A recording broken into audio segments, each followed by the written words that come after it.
Bonjour, bienvenue à l'invité de Thierry Dim. Nous avons l'honneur d'accueillir aujourd'hui Raymond Palmen. Bonjour, monsieur Palmen. Bonjour, comment allez-vous? De manière globale, on voit quand même que dans le contexte actuel, les femmes ont de plus en plus besoin d'accéder aux postes à responsabilité, être dans le top management. Qu'est-ce que vous en pensez, vous? Oui, c'est certainement le cas et pour moi c'est un vrai business case parce que dans une équipe qui est plus divers et il y a des décisions qui sont beaucoup meilleures. Donc pour moi c'est un vrai business case que pour la diversité, aussi bien entre hommes et femmes que les nationalités ou les races, etc. Mais pourquoi jusqu'à présent, ça fait quand même depuis un bon bout de temps qu'on en parle de cette parité? Qu'est-ce qui bloque? Oui, je crois qu'il y a dans certaines industries que ça avance plus vite. Quand on pense par exemple aux fast moving consumer goods, où c'est quand même le cas que 80% des femmes prennent les décisions sur les produits. C'est clair que là, ça avance plus vite. Aussi dans les secteurs comme les services, ça avance aussi plus vite. Mais par exemple, quand on regarde des sociétés peut-être plutôt industrielles, quelque chose comme ça avance un petit peu plus lentement. Évidemment, il y a aussi le phénomène socioculturel.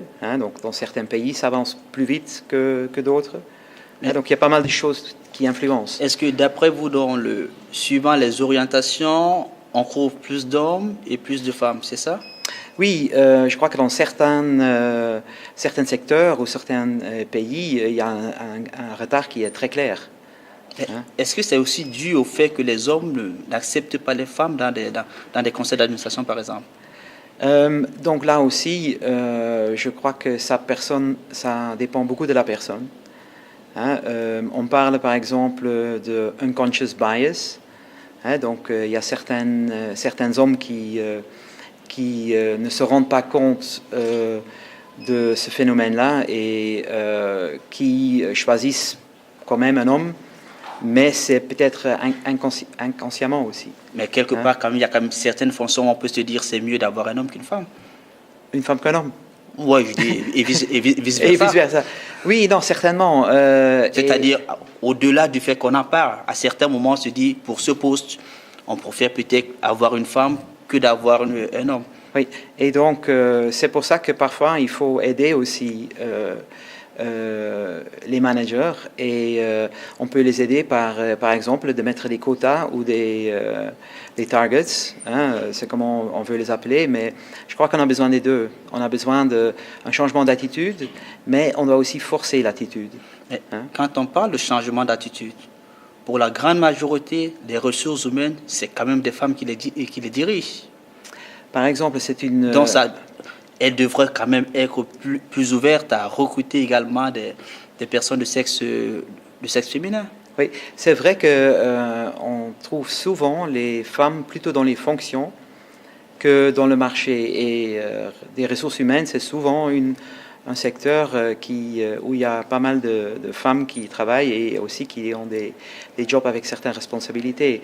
Et c'est d'autant plus grave que malgré ça n'avance pas. Mais je crois que, et là c'est une chose qui est très importante, les femmes toutes seules, elles n'y arrivent pas. Elles ont besoin d'hommes et moi je crois que... Elles ont besoin d'hommes pour avancer, c'est ça? Oui, exactement, exactement, parce que elles ont besoin des deux. Elles ont besoin de nous, parce que par exemple dans les hommes, il y a aussi certains hommes qui sont plus en avant, qui sont plus modernes.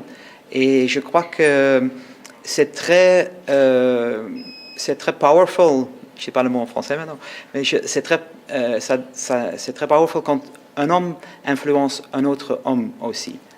Donc je crois que c'est à part les femmes que ça doit se passer, mais aussi à part des hommes. Mais on a quand même vu qu'il y a une belle évolution ces dernières années, quand même, cette sensibilité à pouvoir mettre davantage de femmes dans des postes à haute responsabilité. Et on ne peut pas dire que la société n'est pas en train de changer. Peut-être qu'elle ne change pas aussi vite que certains le voudraient.